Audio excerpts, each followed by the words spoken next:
for the appealee. Which is really the tough part. I mean, they're heavier. Yes.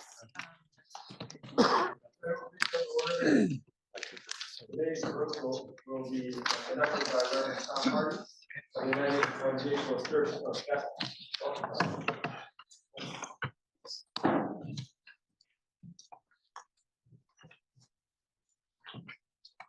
Good morning. Good morning. Creator Spirit, who shows yourself to us today as you do every day in the thinnest places of morning and of evening, in the sunrise and sunset, in the ridges of our green mountains, in the wind and snow squalls of March, in the steam billowing from our sugar house as the wood smoke rising is as an offering of the bounty of the sugar house, and in the faces of everyone we meet. We come before you in need of assurance and clarity and insight.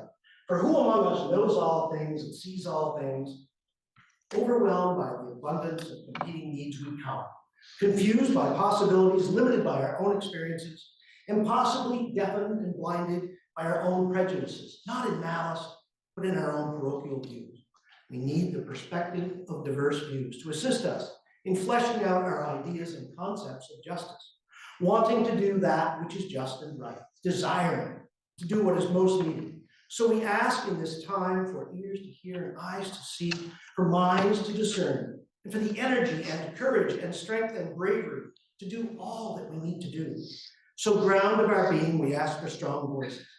Voices with volume enough to be heard, but not tyranny. Voices with courage to seek justice, to know the bounds imposed upon us by the realities of time, resources, and the limitations of our own power and influence. So let our convictions lead not to hubris, but to compromise and progress. Asking these things, we also offer our heartfelt gratitude for the beauty of this day, for the time with colleagues, for the dedication of so many who serve with motivations not unlike our own, for the well of our families, our towns, villages, hamlets, gorges, and for our states. So may the rhythm of this day and the music of this body swell with harmony. May it be a blessing to all our citizens and a source of pride in our republic.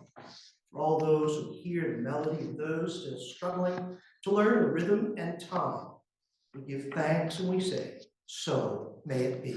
For it is within our power as co-creators to make it thus. Peace and blessings on you all.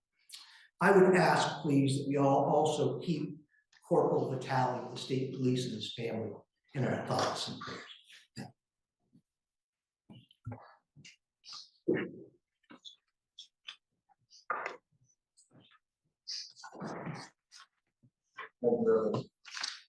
Please rise as you're able. Pledge allegiance to the flag of the United States of America and to the republic for which it stands, one nation, under God, indivisible, with liberty and justice for all.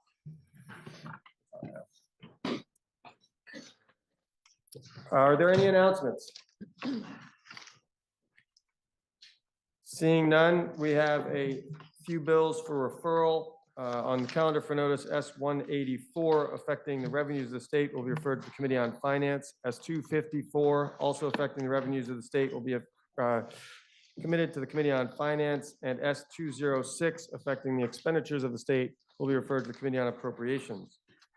We have a joint resolution for adoption to be read and adopted. Please listen to the reading of the resolution.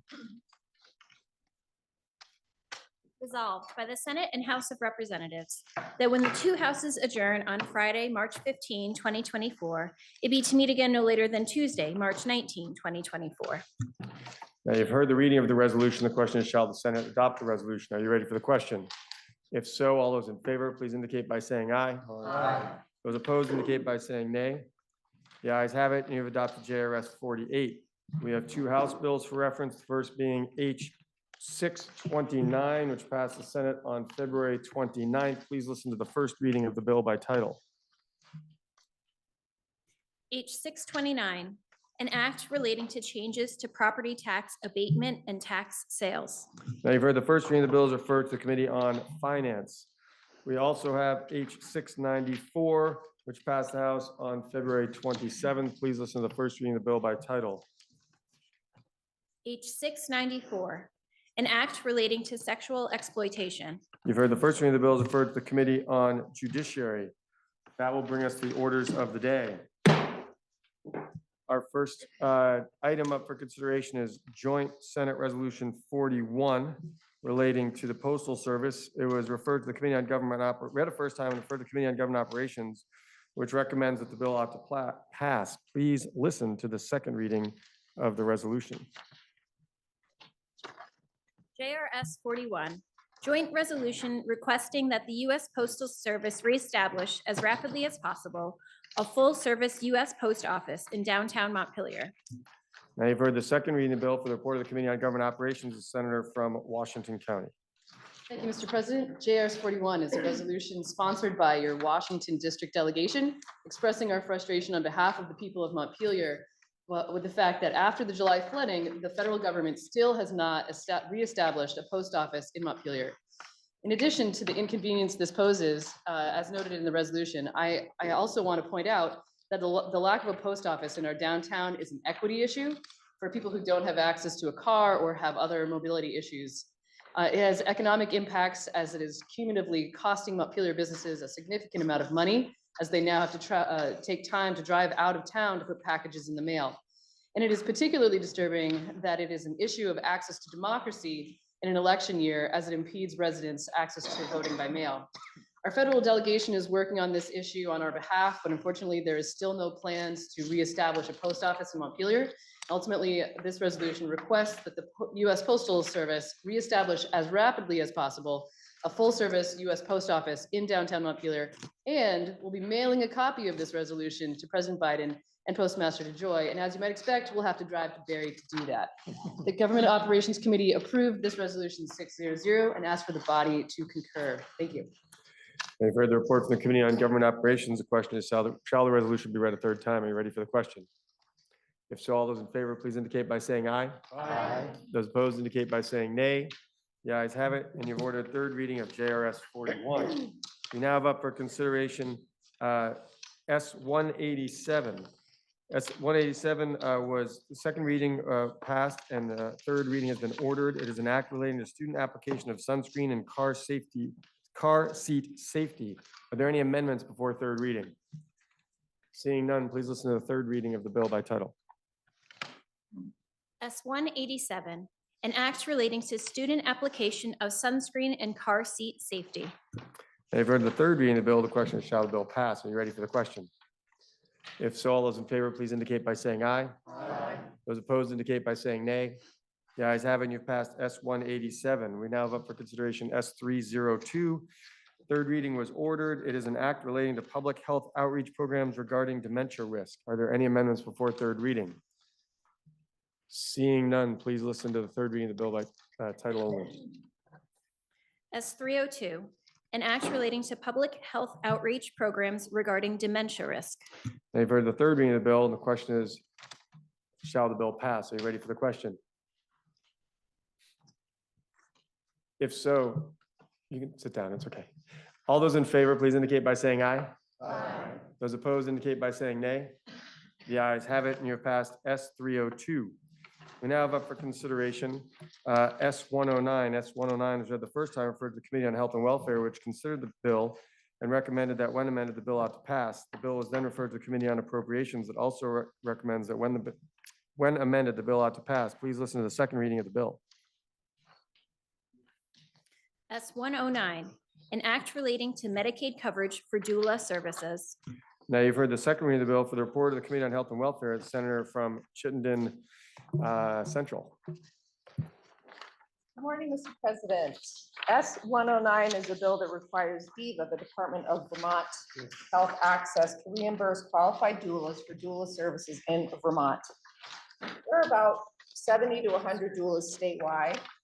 But what is a doula, you might ask? A doula, a birth doula, is a trained professional who provides physical and emotional support to their client before, during, and after birth. They are trusted companions who assist with everything from preparing for a birth to breastfeeding and navigating the postpartum period. Their continual and personal support is unique and leads to better outcomes, as outlined in multiple studies.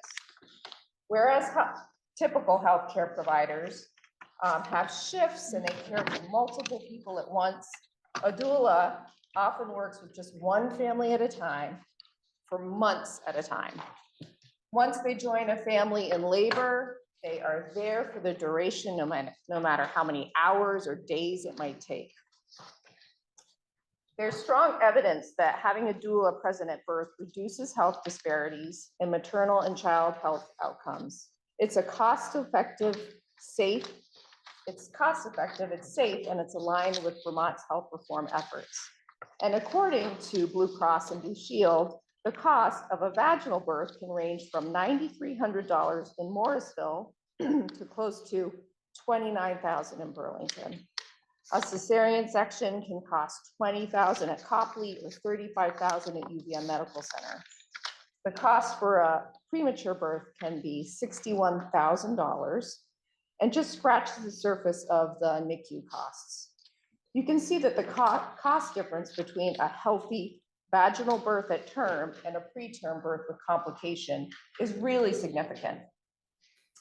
What else do doulas do? They can reduce anxiety and depression, which can directly affect labor progress, and they improve vaginal birth rates at term.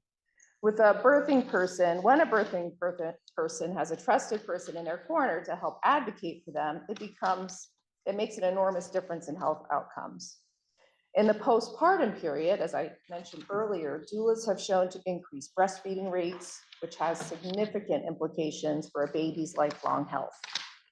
And I can talk to one retrospective study that was done in California, Florida, and a state in New England that compares maternal health outcomes between women who did and did not receive doula care between 2014 and 2020. And this included 298 pairs of women matched on age, race, ethnicity, state, socioeconomic status, and hospital type. And they found that women who received doula care had a 52.9% lower odds of C-section delivery and 57.5% lower odds of postpartum depression. The bill itself, as you can see, in section 1, the subsection A of the bill would amend 33 VSA 1901 to require Medicaid coverage for doula services, regardless of the outcome of the pregnancy. And subsection B defines qualified doula as someone who's registered with, certified, or licensed with OPR, the Office of Professional Regulation. Section 2 lays out that the reimbursements would have to be reasonable and adequate for the services provided and must be consistent with rates by other states' Medicaid programs. Section 3 speaks to the Sunrise Review. The Sunrise Review is basically an analysis. The Office of Professional Regulations needs to determine the correct fit for legislation and what tools should be used for regulation. An ill-fitting structure could limit access and increase barriers to having a doula. So OPR will look at whether a doula advisory board is needed or if some other model should be used. There will most likely be a fee to become a doula, and how do we do this without driving people out of the field? And how would complaints be handled? These are all things that will be looked at in the Sunrise Review. To do this, OPR will engage stakeholders to see what they are doing and will investigate what other states are doing, whether it's a certification, a mentorship, an apprenticeship, and other government agencies that do oversight. For example, the Department of Health, the Agency of Ed, ANR, Department of Mental Health. Section 4 references the potential for a state plan amendment from the Centers of Medicare and Medicaid Services, if needed, to allow Vermont's Medicaid program to provide coverage for doula services. And Section 5 is the effective date. We heard from a variety of amazing people, including Ashley Berliner, who is the Director of Medicaid Policy at the Department of Vermont Health Access. We heard from Rebecca Copens, who is the Government and Media Affairs Person at Blue Cross Blue Shield of Vermont. Amy Johnson, the Director of Government Affairs for Vermont Care Partners, Laura Lehman, who is General Counsel at the Office of Professional Regulations in the Secretary of State's office, Matt Levin, Executive Director of the Early Childhood Advocacy Alliance, Alex McCracken. He's the Director of Communications and Legislative Affairs at DEVA, and Sam Peisch, Health Policy Analyst at Vermont Legal Aid, among others. Just highlighted a few. We voted this bill out of committee 3-0. And I ask for support of the Senate. Thank you. Bill is then referred to the Committee on Appropriations, which considered the same and recommends that after the bill is amended, that it pass. Senator from Chittenden Southeast. Thank you, Mr. President. Your Senate Committee on Appropriations reviewed the bill, and we have reordered the bill somewhat, asking that one of the what the bill has in it is a definitive appropriation that would begin in the next legislative session. And what our thinking is that we can't commit to that at this time. So what we have done is continued the OPR Sunrise report, and that is an important thing to do, with determination of whether it'll be a certification, a registration, or a licensure for doulas. And that has become section number 1. And then your Committee on Appropriations thinks that once that is in place, the next year, in January 25, once that report is back, then folks will, in the legislature, will make a decision about how to proceed with any legislative recommendations on the Sunrise report. That as part of this process then in section 2, we're asking DEVA to come back with a methodology and information regarding the costs associated with covering doula services in Medicaid. And that includes the seeking whether or not there should be an amendment for our waiver. So your Committee on Appropriations then voted this out on a 7-0 vote, and we ask for the support of the full Senate. Thank you, Mr. President. So the question before you, the first question of a few questions, is shall the report of the Committee on Health and Welfare be amended as offered by the Committee on Appropriations? Are you ready for that question?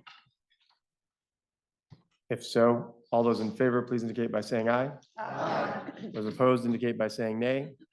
The ayes have it. You have amended the report of the Committee on Health and Welfare as offered by the Committee on Appropriations. The question now is, shall the bill be amended as offered by the Committee on Health and Welfare as amended? Are you ready for that question? If so, all those in favor, please indicate by saying aye. Aye. Those opposed indicate by saying nay. The ayes have it. And you have amended the bill as offered by the Committee on Health and Welfare as amended. The question now is, shall the bill be read a third time? Are you ready for that question?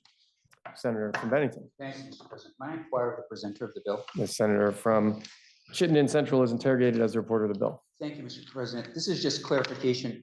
Right now, doulas do work or don't work in Vermont? They do work in Vermont, Mr. President, between 70 and 100 of them. And so what this, in the amendment, I believe, is doing is considering whether or not, well, maybe my first question is, can you just tell me a little bit about the education doulas receive? Yes, it varies. There is not one specific way that a doula can become a doula. There are a variety of methods. It's really important to understand that although a doula is a trained professional, he or she is not a medical practitioner. And it's important that doulas remain sort of agnostic in terms of their alliances. Thank you, Mr. President. So in Vermont, how are doulas trained? What do they have to do to become a doula? My understanding is, and I would defer to the chair of my committee to speak more to this, but there are a variety of ways that a doula can be certified. Sometimes they can do a mentorship with someone who's been in the field for a long time.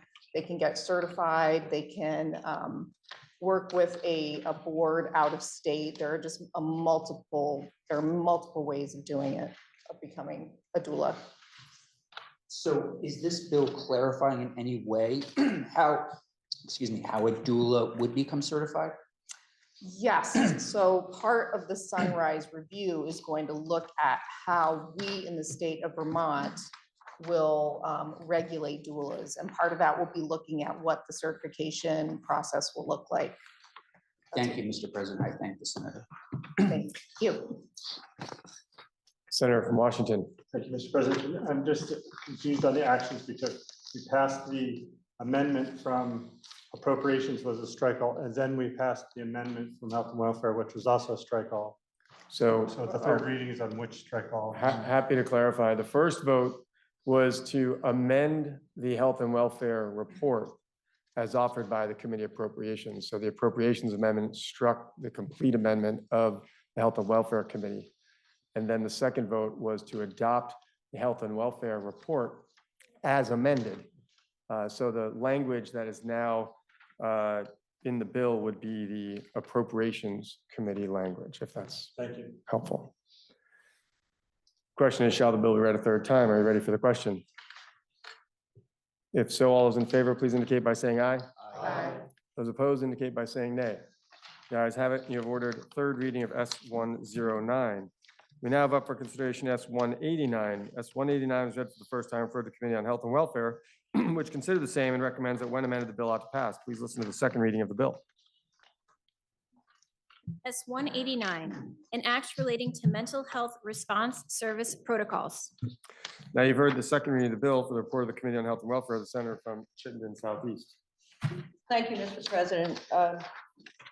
This bill really is very important to volunteer for first responders and emergency medical techs in our communities, as well as firefighters and others who are more formally trained to respond to situations where mental health issues might be involved. Currently, we understand that there's a need for more information in a mental health response, information regarding de-escalation or intervention.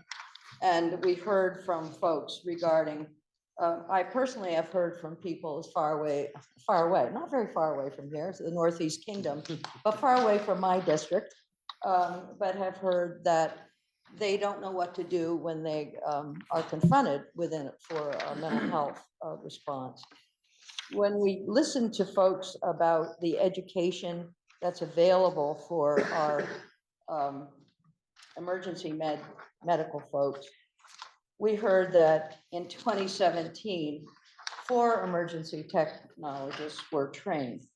Between 2016 and 24, 5 were trained each year. Between 23 and 2023, there were 30 who took emergency responders who took the 3-hour course, but then couldn't complete the course because it was an 8-hour follow-up. Even though it was on Zoom or remote, they couldn't, only 4 of the 30 completed the 40 hours of training needed for their educational resources. So one of the issues that we confront here is obviously training. The training and then the protocols that emergency responders must adhere to are evidence-based medical national standards that are revised every 2 to 3 years. The more recent one published on the Department of Health webpage is just re-upped in 2023. And so the Department of Health is responsible for providing protocol information. So when emergency responders understand airway complications or cardiovascular complications or diabetic response, they're ready. But those protocols also come with a set of responsibilities and accountability. So as we look at the bill before us, S-189, it's asking for guidelines, not protocols, not things that folks will be dependent upon for their jobs or held responsible for, but rather some guidelines to help them as they confront folks with mental health disorders when they are on a call. It's interesting that the Department of Mental Health, the Department of Health, Department of Public Safety all met jointly with others to help provide information for this bill and to make amendments to it. So I'm very pleased to offer the first section of the bill, which asked for mental health response service guidelines to be provided. So information that can be shared more broadly, not the same way that the protocols currently are used for education, though we did hear from some of the folks who testified that these guidelines might be incorporated into the protocols. When I reviewed the protocols that currently exist, there was only one place where I saw the word guideline. So this may be another opportunity for our first responders to increase their opportunities for response and be able to distinguish between an individual who's in a psychotic episode or an individual who is manic depressive or an individual who has substance use disorder. So to make some of those distinctions, which may not be as clear today as they could be. So the first section of the bill simply asks for folks to get together from the Department of Health, Disabilities, Aging and Independent Living, Public Safety and others to get together and to devise some guidelines for response for first responders and for volunteers, firefighters and others who may confront folks with a mental health situation when they are responding to the call. The second part of the bill was by request from some social workers, the social workers in our state, members of the Vermont chapter of the National Association of Social Workers. Section 2, as we know, there have been some really terrible and significant attacks on social workers in our state, most recently in Brattleboro. So this, the concern that social workers carry is about violence toward them. And what this section of the bill does is it puts folks together here again to make recommendations to us, to the legislature about what can we do to help prevent violence against social workers in our state. So that is the second section of the bill, and then a report back on that section. And then it will take effect, the whole bill will take effect on July 1st, 2024. We did hear from a number of folks, Kristen Chandler, a coordinator, education coordinator for Team 2, Nicole DeStasio, Department of Mental Health, Morning Fox, the Department of Mental Health, Director of Mental Health Programs, Department of Public Safety, Lindsay Owen, Disability Rights, also the Mental Health Ombudsman for Vermont, Ledge Council, and then from Liz Mills of the Association of Social Workers, Heather Simons from the Vermont Criminal Justice Council, Liz Courier Stanley, Executive Director of the Vermont New Hampshire Association of Social Workers, Jeremy Terrian, Crisis Program Director for the Department of Mental Health, Will Moran, Director of Emergency Preparedness for the Department of Health. Excuse me in the gallery, if we could remain silent while the actions on the floor are taking place. Thank you. I did want to offer one comment, and that is that overall in the state, we're in great hands. We have excellent folks in our Department of Mental Health. We have excellent folks in public safety who have training in mental health. But it's the educational piece that's so critical, and getting more folks folded into both protocol education and also when the guidelines are out to help them as they respond. So that's the report, Mr. President. The question is, shall the bill be amended as offered by the Committee on Health and Welfare? Are you ready for that question? If so, all those in favor, please indicate by saying aye. Aye. Those opposed indicate by saying nay. The ayes have it. You have amended the bill as offered by the Committee on Health and Welfare. The question now is, shall the bill be read a third time? Are you ready for that question? Senator from Caledonia. Thank you, Mr. President. I inquire the report of the bill. The reporter is interrogated. I note in section 2, and I know that we've all been very concerned about safety of particularly social workers. And I was looking at this, it seems to be for community-based employees. But I was wondering whether you took any testimony, because we certainly have been hearing that the DCF employed social workers, particularly those that are engaged in the investigation and child welfare abuse and neglect complaints, feel that their safety is of significant concern. And so I was just wondering, in terms of the looking at that whole safety issue, whether that that group of social work staff that are sometimes going into very difficult home situations was part of the discussion, and whether the plan here is to look at the community-based organizations, but also at some point, was there discussion about safety of those child welfare workers as well? And perhaps that's following down a different response track. Thank you, Mr. President. Thank you for the question. We did not take testimony from DCF regarding the protection of those social workers. We could think that our community-based social services would include folks who are out in the community in under any particular organization. However, if there is an interest in clarifying that, I think the committee might accept an amendment before third reading. Thank you, Mr. President. I'm not sure that that would be necessary relative to this section. I just know that we are concerned, obviously, about the risks that are presented in a variety of settings to the people who are employed and committed to serving populations that oftentimes place themselves at risk. Thank you. Senator from Chittenden North Central. Thank Sorry. you, Mr. President. A quick language clarification question, if I might, of the presenter. The presenter is interrogated.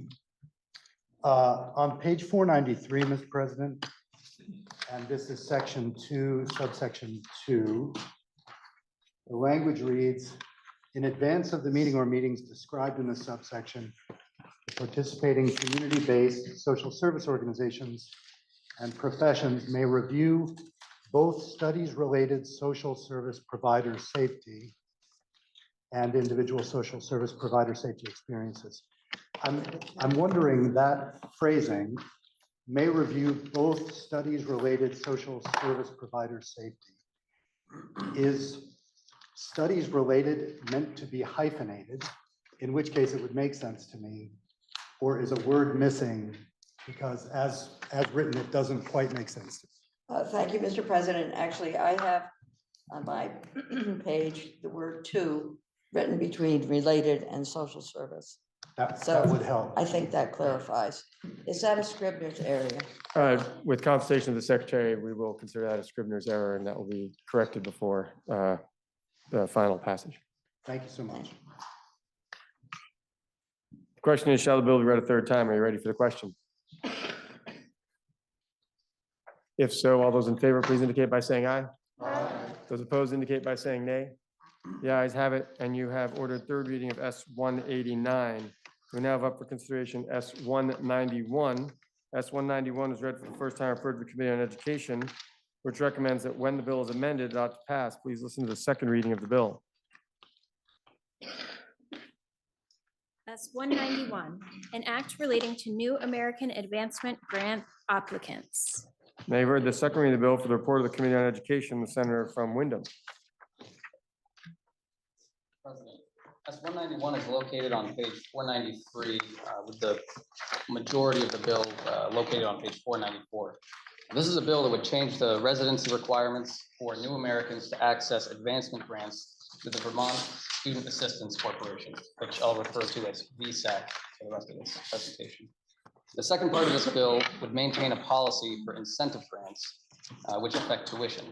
The policies I'll describe would make it easier for new Americans who fall under three specific categories to afford and enroll into non-degree educational programs sooner when they arrive in Vermont. There are three sections to this bill, all of which are relatively short. But before doing a walkthrough, I do just want to provide an explanation on what an advancement grant is. An advancement grant is intended to help Vermonters enhance job skills and improve their employability. They can be used for non-degree educational purposes or to help an individual start the process of getting their licensure in a specific field. The average amount of an advancement grant is just over $3,000, but there can be some flexibility, and this number can change based on factors such as the applicant's financial situation or the cost of the program to which they're applying or the funds that are available. Some examples of the types of programs that can fall under the advancement grants are driving classes, English classes, CDL licensure, dental assistant licensure, construction workers, culinary arts, the trades, and a number of other fields. Section 1 of the bill provides that applicants who qualify for in-state tuition to CCV pursuant to Title 16 VSA 2185C shall not be ineligible for advancement grants solely due to their residency status in Vermont. This residency status is cross-referenced in Title 16 VSA 282, Section 7, and the statute creates the requirement that students be domiciled in the state for 1 year prior to the commencement of the relevant semester or academic program to qualify for in-state tuition. And the part of the bill that I really want to clarify is specifically who falls under the three categories of being eligible for advancement grants without needing to fulfill the year-long residency requirement. So on page 494 in subsection D, you'll see a cross-reference to 2185C. This section of existing law classifies those three categories. The first are refugees pursuant to Title 8 of the US Code 1101A42. And I know that we generally use the term refugee loosely when talking about new Americans, but under the cross-reference law, the term refugee is very specific in this context. To be considered a refugee by the federal government, applicants must begin the process in their home country through a referral and interview process with the USCIS. And it's often a process that takes years to be given this status. The second category are parolees permitted to enter the US pursuant to Title 8 of the US Code 1182 D5. This category refers to the power provided to the US Attorney General to provide temporary humanitarian parolee status at the office's discretion. This function is performed and administered by the Department of Homeland Security. The third category applies to individuals who are holding a special immigrant visa pursuant to the Afghan Allies Protection Act of 2009 as amended. This program is operated by the Department of State. The second part of this bill is related to an existing policy, and VSEC's request to continue that policy for an additional 3 years. In 2022, Act 166 allowed CCV to charge in-state tuition to short-term education and trade programs for applicants who did not meet the 1-year residency requirement.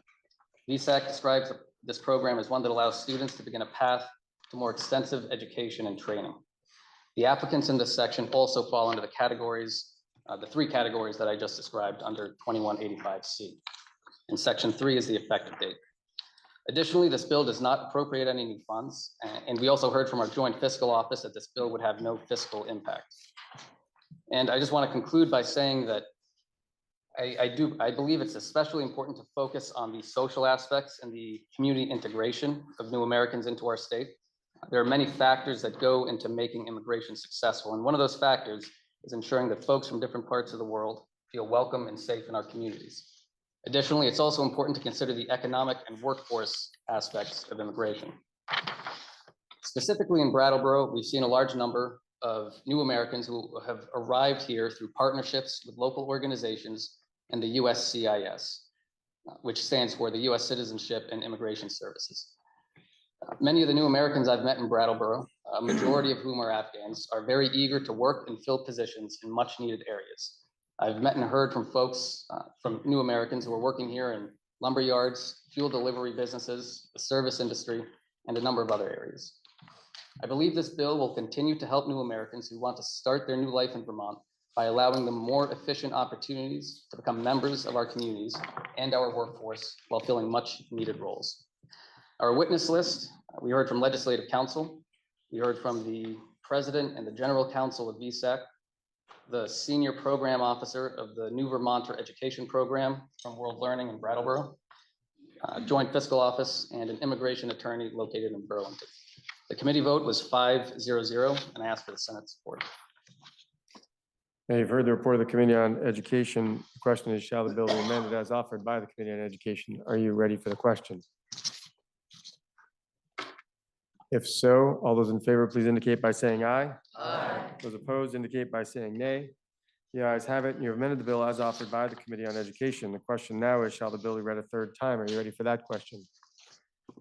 If so, all those in favor, please indicate by saying aye. Aye. Those opposed indicate by saying nay. The ayes have it, and you've ordered third reading of S 191. That completes the orders of the day. Senator from Chittenden Central. Thank you, Mr. President. Pending announcements, I would move that the Senate stand in adjournment until 1 p.m. Wednesday, March 13th. Are there any announcements? Senator from Madison. President, Senate Natural Resources and Energy will meet at the fall of the gavel. We have witnesses waiting. Senator from Orleans. Yes, thank you, Mr. President. Senate Ag will meet immediately after. We've got a long list of witnesses. So appreciate coming down right away. Thank you. Senator from Wyndham. Mr. President, Senate Judiciary will meet 5 minutes after the fall of the gavel. Senator from Chittenden Southeast. Senate Health and Welfare will meet 5 minutes after the fall of the gavel. Senator from Madison. Morning. Senate Government Operations will meet at 1:30. Senator from Washington. Thank you, Mr. President. Senate Finance will meet at 1:30. Senator from Bennington. Thank you, Mr. President. Senate Education will meet 3 hours after the fall of the gavel, which is about 1:15. Senator from Essex. Mr. President, Senate institutions will follow Senate Education's lead. Thank you. 1:15 today. Senator from Windsor. Good morning, welcome back. It's good to see you all. All of us got haircuts, it looks like. Senate Democratic Caucus will meet at 12:15 in the lounge. We're going to be addressing two bills that deal with one of our top priorities in this chamber, flood recovery, flood resiliency, and how government can better improve its response to disasters. So we welcome all who'd like to join us, and there will be snacks. Thank you. Are there any further announcements? Seeing none, the Senator from Chittenden Central has moved that the Senate now stand adjournment until Wednesday, March 13th at 1 p.m. Are you ready for the question? If so, is there another announcement? Yes. Sure. Senator from Windsor. Thank you. Senate Economic Development, Housing and General Affairs will meet at 10:20. Thank you very much. Now, the Senator from Chittenden Central has moved that the Senate now stand adjournment until Wednesday, March 13th at 1 p.m. Are you ready for the question? If so, all those in favor, please indicate by saying aye. Aye. Those opposed indicate by saying nay. The ayes have it, and the Senate will now stand adjournment until Wednesday, March 13th at 1 p.m.